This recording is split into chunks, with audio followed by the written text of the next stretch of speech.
हिंदी साहित्य संपूर्ण घटना चक्र क्विक रिवीजन विद आरती शर्मा। दोस्तों, आपको मेरा चैनल पसंद आए तो इसे शेयर करें, लाइक करें, सब्सक्राइब करें। साथ ही साथ मेरे वीडियोस के अगले नोटिफिकेशंस को पाने के लिए बेल आइकन को प्रेस करें। दोस्तों, हम कर रहे हैं हिंदी नेट जेआरएफ परीक्षा चयनित विषय आधारित प्रश्न जून 2009 से जुलाई 2018 तक के प्रश्न पत्र। दोस्तों, आज हम करेंगे जुलाई 2016 का द्वितीय प्रश्न पत्र। तो चलिए देखते हैं अपने अगले प्रश्न। गौर करेंगे दोस्तों, हमारा प्रश्न है तालु, मूर्धा, वतर्स तथा कंठ, इनमें से अणा वर्ण का उच्चारण स्थान कौन सा है? तो ध्यान रखें मूर्धा। ठीक है, तालु, मूर्धा, वतर्स तथा कंठ में से अणा वर्ण का उच्चारण स्थान है मूर्धा। ठीक है, और यह पंचम वर्ण भी है, पंचम अक्षर भी है अणा। ध्यान रखिए दोस्तों। ठीक, अगर आपको भाषा के संबंध में डिटेल में वीडियो देखनी है तो आप मेरी घटना चक्र की प्लेलिस्ट में जाकर के वीडियोस देख सकते हैं। वहां आपको संपूर्ण साहित्य और संपूर्ण व्याकरण मिल जाएगा। ठीक है, प्रश्नों के साथ। तो जरा एक बार देख लें जाकर के, अगर आपके पास समय हो तो। ठीक है दोस्तों, अदरवाइज और जिन लोगों को मेरा चैनल नहीं मिलता है तो आप सर्च करें हिंदी साहित्य विद आरती शर्मा, हिंदी साहित्य विद आरती शर्मा, और सर्च करने के बाद आप सभी प्लेलिस्ट को देख लें। ठीक है, जहां तक है कुछ ना कुछ तो आपको मदद जरूर मिलेगी। तो चलिए देखते हैं अगला प्रश्न। गौर करें, आगम वे पुराणे पंडित मान बहनती। क्या है? आगम वे यानी वेद। ठीक है, ये अलग अलग करके लिखा है, वे साथ में ये। ठीक, आगम वे पुराणे पंडित मान बहनती, पक्क सिरीफल अली अजिम वाहेरित भ्रमयंती, पक्क सिरीफल अली अजिम वाहेरित भ्रमयंती। यह काव्य पंक्तियां किसकी है? तो ध्यान दें, कण्हेपा की काव्य पंक्तियां हैं। आगम वे पुराणे पंडित मान बहनती, पक्क सिरीफल अली अजिम वाहेरित भ्रमयंती। ठीक है, कण्हेपा। अगली पंक्ति है, जरा ध्यान दे, प्रश्न है सूर समाना चंद में दूहु किया घर एक, सूर समाना चंद में दूहु किया घर एक, मन का चिंता तब भया कछु पुरबिला लेख, मन का चिंता तब भया कछु पुरबिला लेख। तो इन पंक्तियों के रचनाकार कौन है? ध्यान दें, कबीरदास की पंक्तियां हैं दोस्तों। सूर समाना चंद में दूहु किया घर एक, मन का चिंता तब भया कछु पुरबिला लेख, कबीरदास। ठीक है, अगला प्रश्न है, क्या है? द्वैतवाद के प्रणेता कौन है? तो ध्यान रखें, मध्वाचार्य। ठीक है, मध्वाचार्य द्वैतवाद के प्रणेता हैं और साथ ही साथ ब्रह्म संप्रदाय के भी प्रणेता माने गए हैं मध्वाचार्य। ध्यान रखें। अगला प्रश्न है रोजतुल हकायक इस रचना के रचयिता कौन है? तो ध्यान रखें, नूर मोहम्मद की रचना है रोजतुल हकायक। ठीक है, फिर है दोस्तों अगला प्रश्न, ग्वाल कवि राम सहाय दास, पद्माकर भट्ट तथा सम्मन में से प्रबंधात्मक वीर काव्य की भी रचना की है किसने? तो पद्माकर भट्ट ने। ठीक है, पद्माकर भट्ट जी ने, ध्यान दें, प्रबंधात्मक वीर काव्य की भी रचना की है। तो जरा ध्यान दें, एक बार फिर से सुने प्रश्न।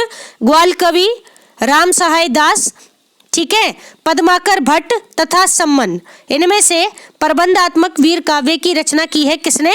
पद्माकर भट्ट जी ने। अगला प्रश्न है रसनिधि वृंद भूपति एवं बेनी प्रवीण, इनमें से सतसई की रचना किसने नहीं की है? अच्छा प्रश्न है, तो ध्यान रखें, बेनी प्रवीण जी ने। ठीक है, बेनी प्रवीण जी ने, ये इनका पूरा नाम नहीं है। ठीक है, ये अंतिम कुछ अक्षर लिख दिए गए हैं, तो ध्यान रखें, बेनी प्रवीण जी ने सतसई की रचना नहीं की है। इसके अलावा रसनिधि, वृंद और भूपति, इन सभी ने क्या किया है?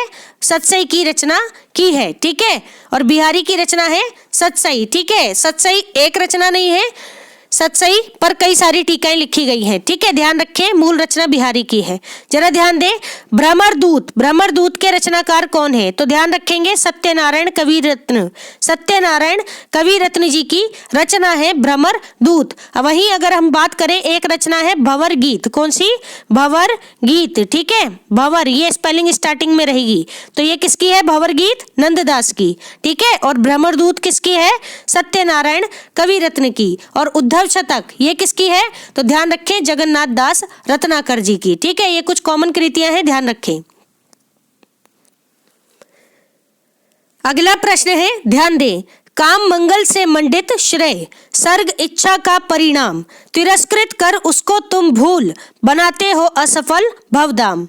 ठीक है, ये पंक्तियां कामायनी के किस सर्ग से ली गई हैं? तो ध्यान रखें श्रद्धा सर्ग से, श्रद्धा सर्ग से ली गई पंक्तियां हैं। कौन सी?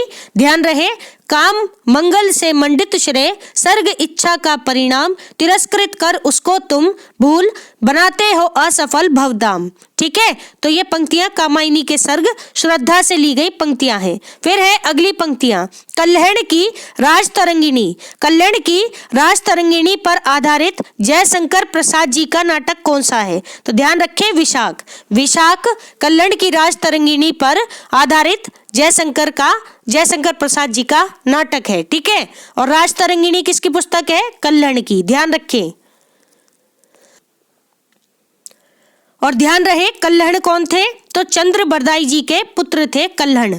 ठीक है, देखते हैं अगला प्रश्न, मुड़ मुड़ कर देखता हूँ, मुड़ मुड़ कर देखता हूँ, यह आत्मकथा किसकी है? तो ध्यान रखें राजेंद्र यादव जी की, राजेंद्र यादव जी की आत्मकथा है मुड़ मुड़ कर देखता हूँ। वही एक आत्मकथा है जो मैंने जिया, जो मैंने जिया, किसकी है? कमलेश्वर जी की। ठीक है, ध्यान रखेंगे।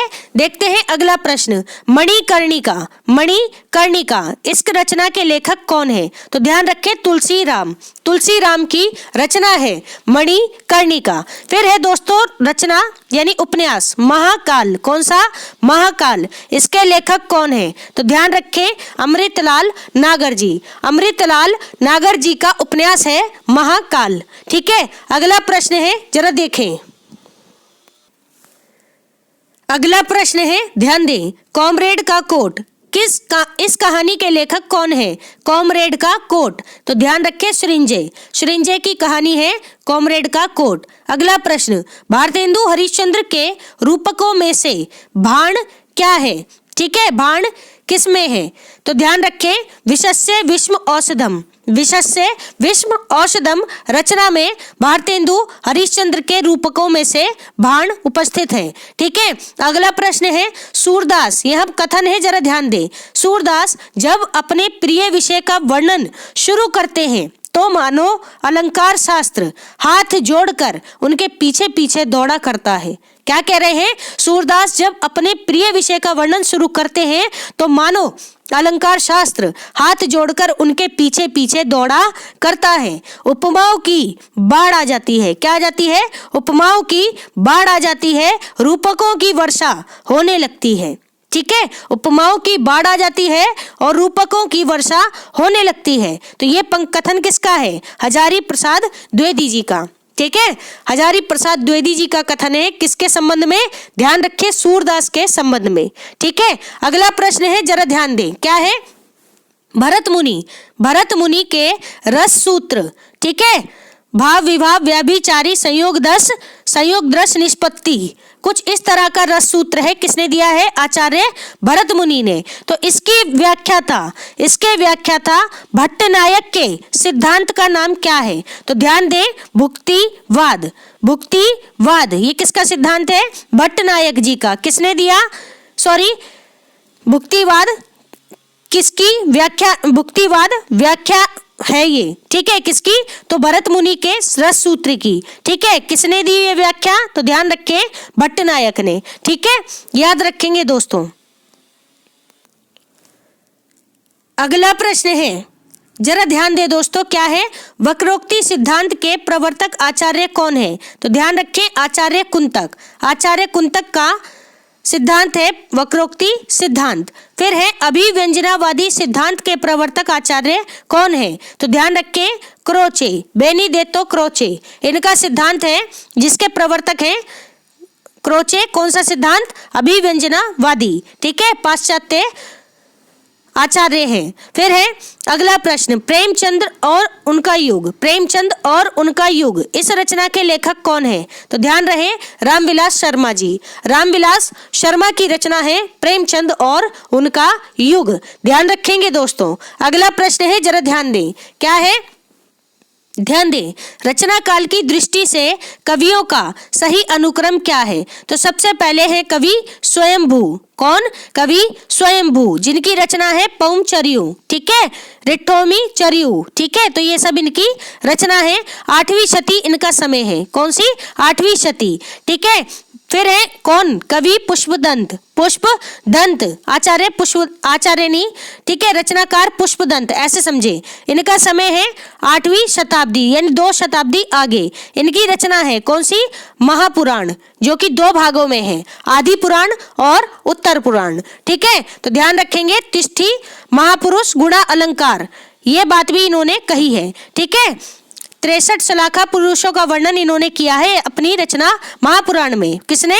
पुष्पदंत ने। फिर है अध्ययमान, कहीं कहीं इनका नाम अब्दुल रहमान भी लिखा मिलता है। इनका समय है 12वीं शताब्दी, यानी ये इनके 2 साल बाद आए। किसके? पुष्पदंत के।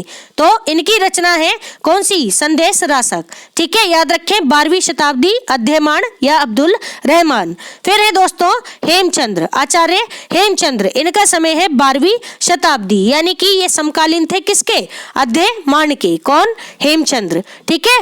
तो ध्यान रखेंगे, इंपॉर्टेंट प्रश्न है। तो रचना काल की दृष्टि से ये कवियों का सही अनुक्रम है। सबसे पहले स्वयंभू 8वीं शती, फिर है पुष्पदंत 10वीं शती, फिर है अध्ययमान 12वीं शती, फिर है हेमचंद्र 12वीं शती, ठीक है, ध्यान रखेंगे।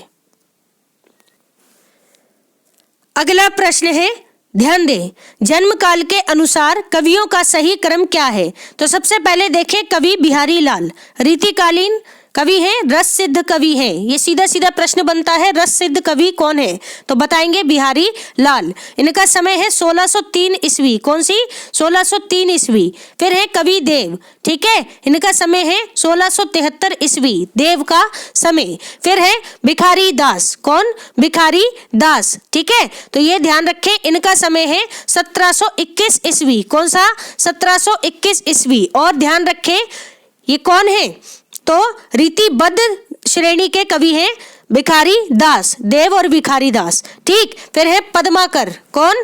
पद्माकर, ध्यान रखें रीति काल के ही कवि हैं पद्माकर। इनका समय है 1753 ईस्वी, 1753 ईस्वी। और रीति काल के अंतिम कवि भी माने जाते हैं पद्माकर, ठीक है। अब जरा एक बार फिर से सुने, जन्म काल के अनुसार कवियों का सही क्रम है, सबसे पहले बिहारी 1603,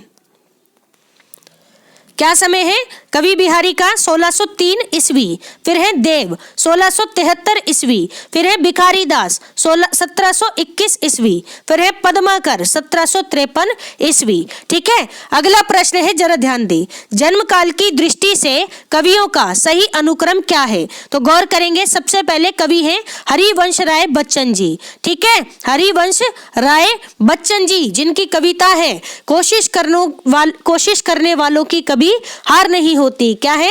लहरों से डरकर नौका पार नहीं होती, कोशिश करने वालों की कभी हार नहीं होती। बेहद खूबसूरत पंक्तियां हैं, तो ध्यान रखें दोस्तों। और आप चाहे समय निकाल करके पूरी कविता पढ़ करके देखें, बहुत ही मोटिवेशनल कविता है, ठीक है। और अमिताभ बच्चन जी के पिताजी रहे हैं हरिवंश राय बच्चन, साथ ही साथ हालावाद के प्रवर्तक भी रहे हैं हरिवंश राय बच्चन, ठीक है, ध्यान रखें। और निशा निमंत्रण, मधुशाला, ठीक है, ये सब इनके काव्य संग्रह हैं।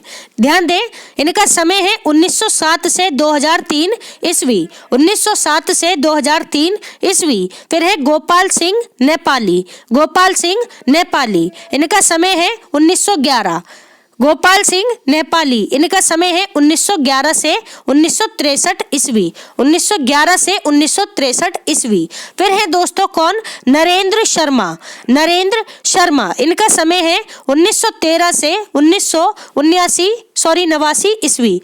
नरेंद्र शर्मा का समय है 1913 से 1989 ईस्वी। फिर है रामेश्वर शुक्ल अंचल, रामेश्वर शुक्ल अंचल, ठीक है, ध्यान दें, इनका समय है 1915 से 1995 ईस्वी, 1915 से 1995 ईस्वी। किसका समय है, रामेश्वर शुक्ल अंचल जी का, ठीक है, ध्यान रखेंगे दोस्तों। और यहाँ एक नोट है, जरा ध्यान दें, यूजीसी सीबीएसई द्वारा पूछे गए इस प्रश्न में कोई भी विकल्प सही नहीं है। जो वहां पर प्रश्न पूछा गया था दोस्तों प्रश्न पत्र में, वहां कोई भी विकल्प सही नहीं था, ठीक है। तो आप ये जो आपके सामने है, ठीक है, आप इसको देखें, ये बिल्कुल सही है। सबसे पहले हरिवंश राय बच्चन 1907 से 2003 ईस्वी। फिर है गोपाल सिंह नेपाली 1911 से 1963 ईस्वी। फिर है नरेंद्र शर्मा 1913 से 1989 ईस्वी। फिर है रामेश्वर शुक्ल अंचल 1915 से 1995 ईस्वी, ठीक है, ध्यान रखेंगे।